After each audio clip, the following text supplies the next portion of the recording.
Let's build a giant solar commander. Stand by for the adventure. Two 20-foot containers, 40 solar panels, and a giant battery bank. What is a solar commander, you might ask? Well, it's a shipping container with a solar array attached to it, and inside the container are the batteries, inverters, and they might be typically climate controlled. So let's get started with this build, the Kentucky Dogtrot edition. You might be asking, what is a Kentucky Dogtrot?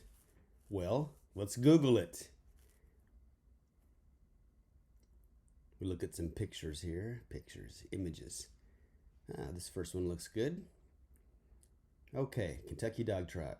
It's a building with one room on the left and one on the right, and a breezeway in the middle with a common roof that covers both of them. It's an architectural style.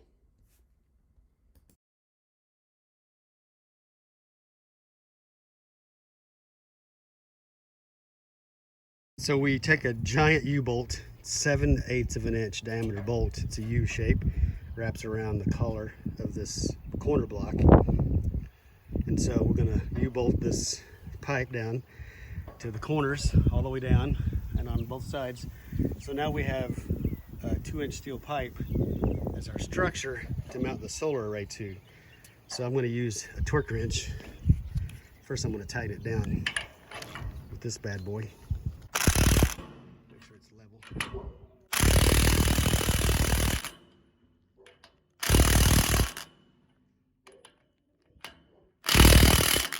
Okay, that's good. Now go down and get the torque wrench, make sure we're getting tight, and that will hold that pipe on this corner very snugly. Let's talk about the array layout. I usually do 60 cell modules, but in this case we're doing 72 cell modules, and so I need to lay out the pattern of the modules on the rails.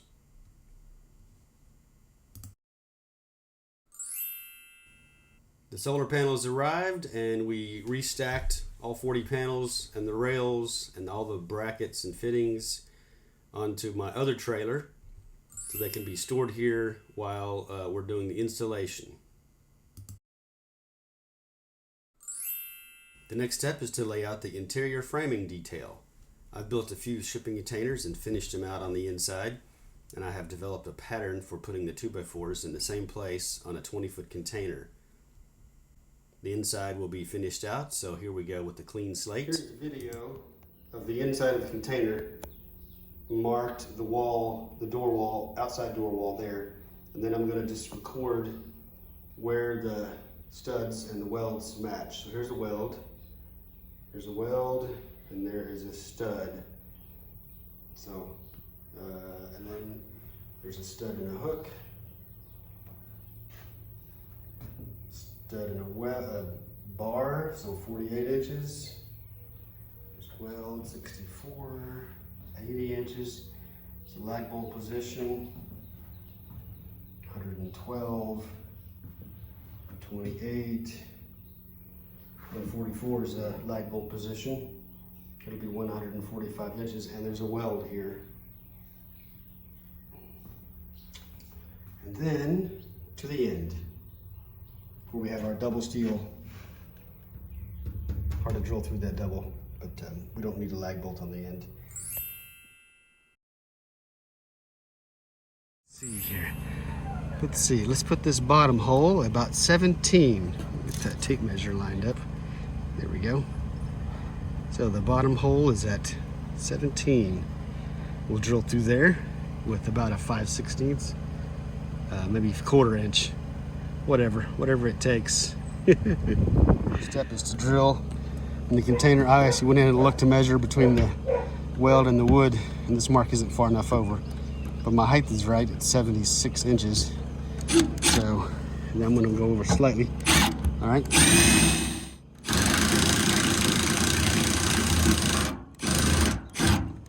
Okay, little pre-drill. All right, take the bit out. Might be hot, so watch out, sucker. Put the driver in and magnetically couple the screw brilliant. Then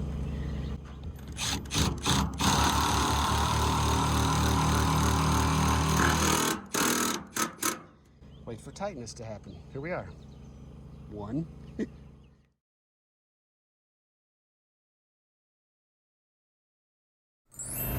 Here we are on a Monday afternoon. I got the Honda 2000 cranked up for some temporary wiring to run this Mr. Cool mini split on this 20-foot solar Commander solar powered ship container that we're building. So this Mr. Cool will cool the inside of this solar Commander command center. And so on the inside, I've started insulating and finishing out. I'm doing kind of a scatterbrained approach here.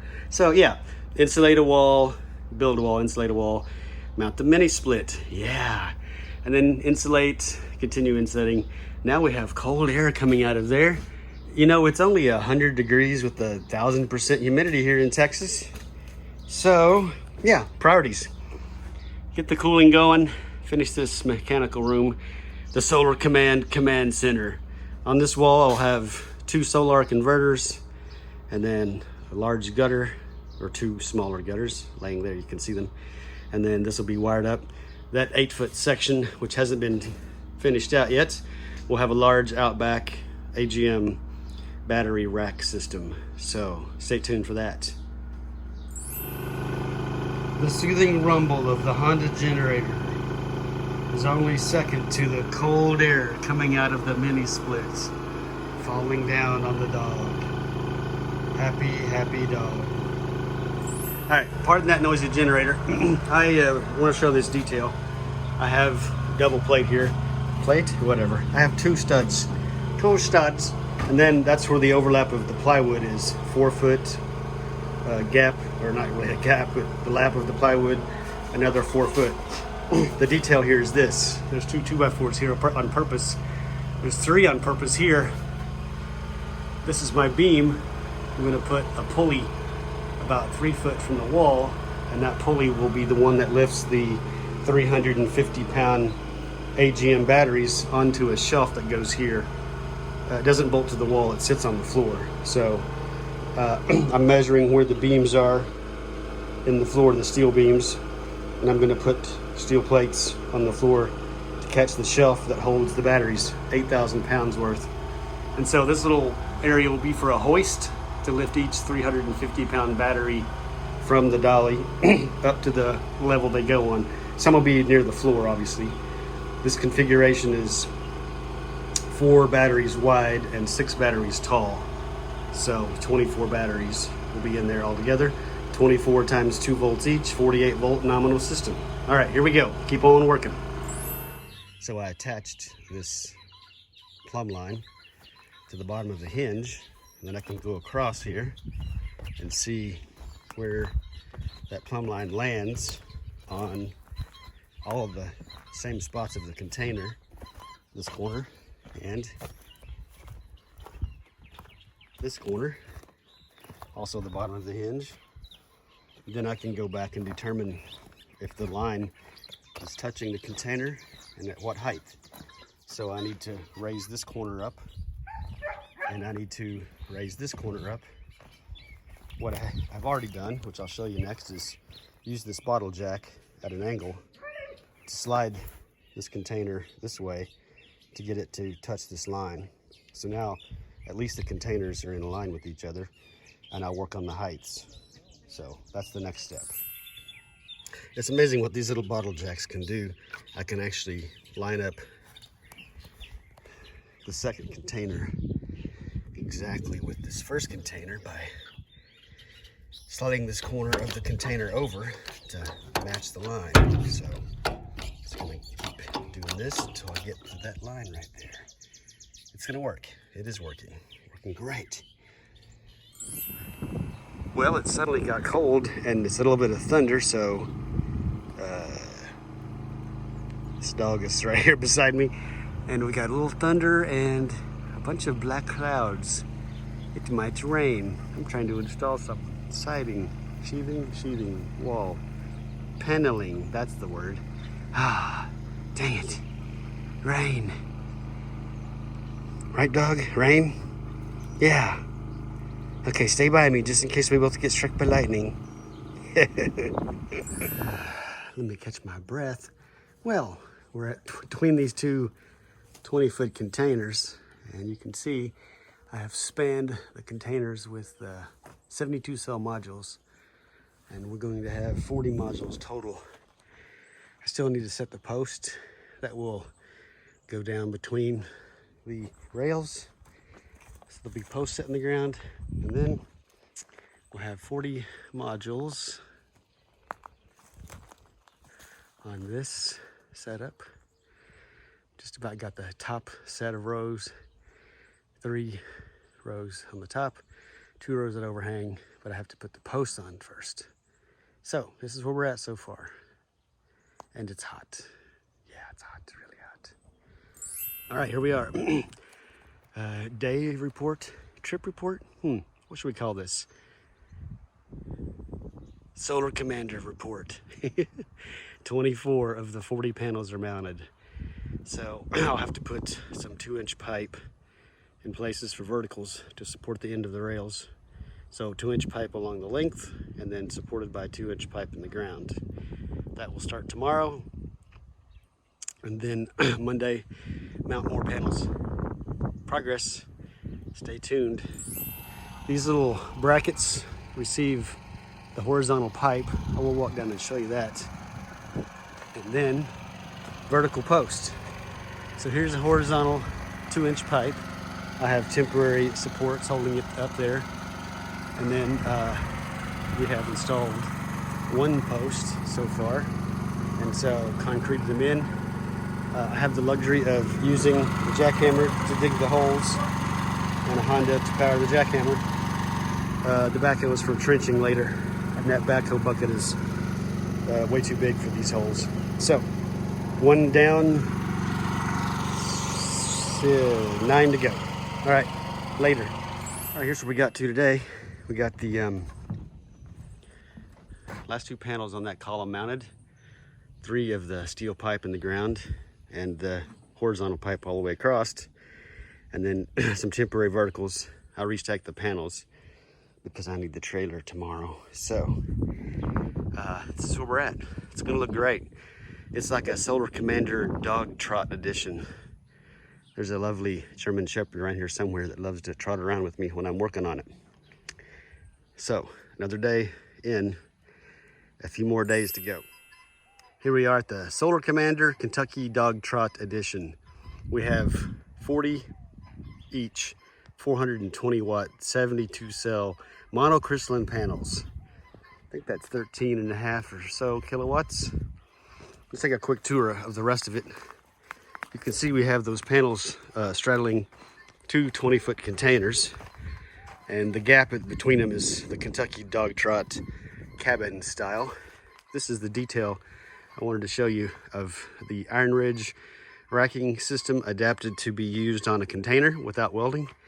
The Iron Ridge ground mount to a post, the 2-inch pipe in the post and 2-inch pipe in the rail goes to the XR1000 rail, goes up to the top of the container, and then you can see a U-bolt, a giant U-bolt. The U-bolt is holding the steel pipe onto the container, and then the rails are bolted to the pipe using the standard method for that. Let's keep moving down. You can see it makes a nice shade area.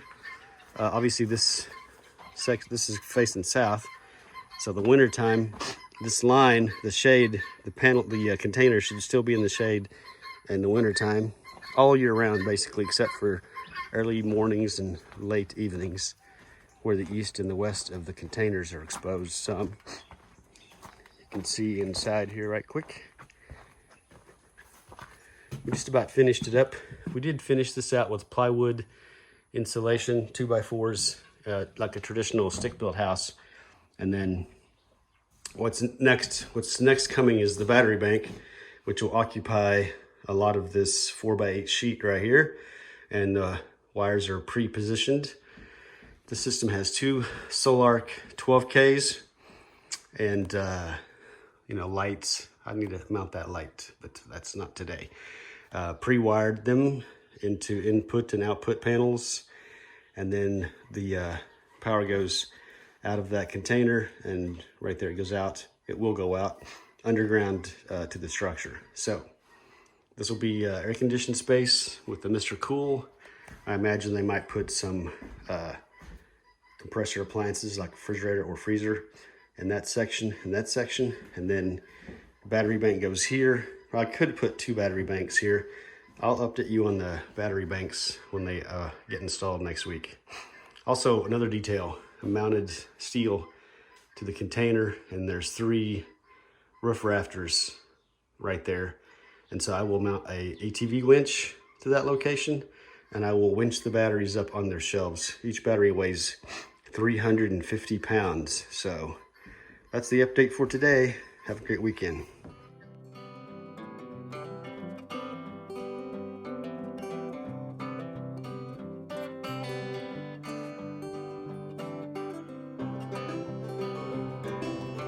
Okay, day report. We have assembled the 500-pound shelf. I don't mean it holds 500 pounds. I mean it weighs 500 pounds. The shelf holds 24 350-pound batteries. There's going to be 4 batteries on each shelf and 6 shelves. And I have got the battery rack pre-positioned. The cables come out in the back, and then they're not cut to length yet. I will cut them to length and crimp on the 4/0 lugs and connect them. The positive cable goes to the left side here, and this is a solid copper bus bar, tin plated, and then the negative cable goes to this side. There's 2 inverters, there's 2 negatives, and there's 2 positives. So that'll be connected, I guess is a fancy way to say it, tomorrow. And then tomorrow I'm also gonna put the batteries on. The way this is gonna work is there is some metal in the ceiling, and I will attach a winch, an electric ATV winch, and lift each battery at the height needed, slide them into place. It seems difficult, but it's actually quite simple. And then tomorrow we power up. Get both of these Sol-Arks online and get the power making, so I can stop running the little Honda generator for this light and this air conditioner. Good times, good times. 24 350-pound batteries, 6 in a crate, 4 crates. Made a ramp, made another ramp into the container. Then I have the shelf these batteries go on. 12-volt battery powers the winch. Have an ATV winch bolted to the ceiling into the steel. Each battery will get lifted into place and then slid onto the shelf. It's complicated, but it's easier than it looks. So this will take probably, I think, 2 hours of rolling and sliding. Rolling and sliding. All right, stand by. Demonstrating the concept of installing batteries with an ATV winch attached to the ceiling. Well, the batteries aren't attached to the ceiling, the ATV winch. ATV winch is attached to the ceiling. I have a yellow toe strap, a red dolly, and a blue battery. We have all the colors. Okay, here we go. This is what we do. Keep a little tension on the winch. Get a little tension on the toe strap. Make sure we're about in the middle here of the battery. Good. Then we go up.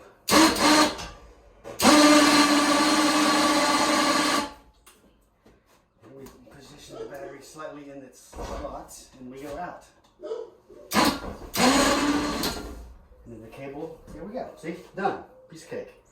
1 down. No, not 1 down. 6 down.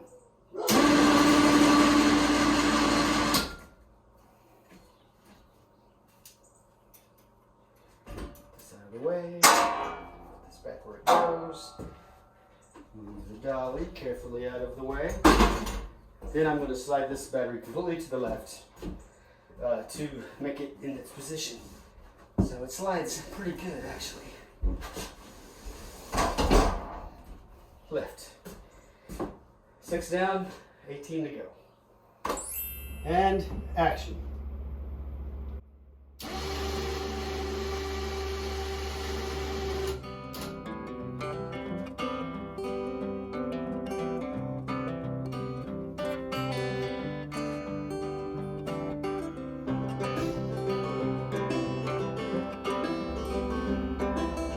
and cuts. All the bus bars are on, all the way across and all the way up, 48 volts.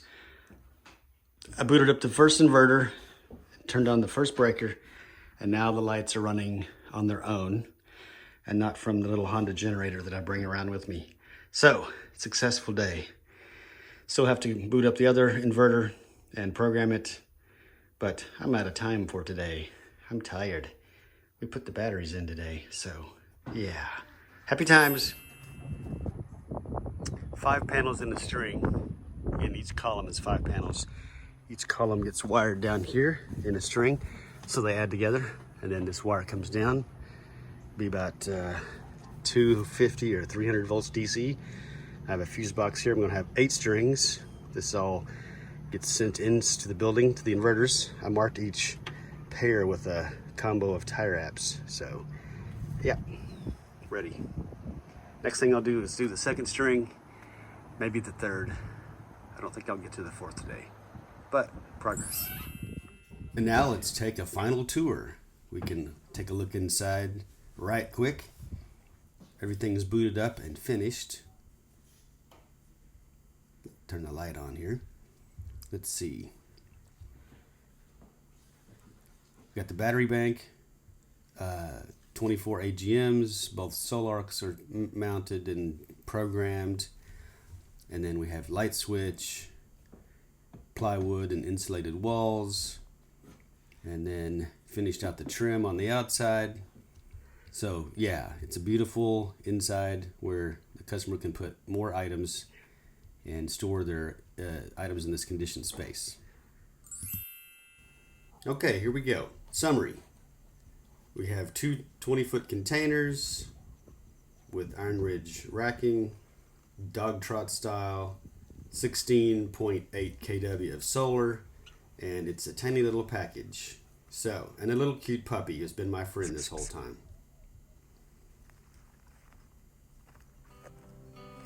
Come on, puppy, come on.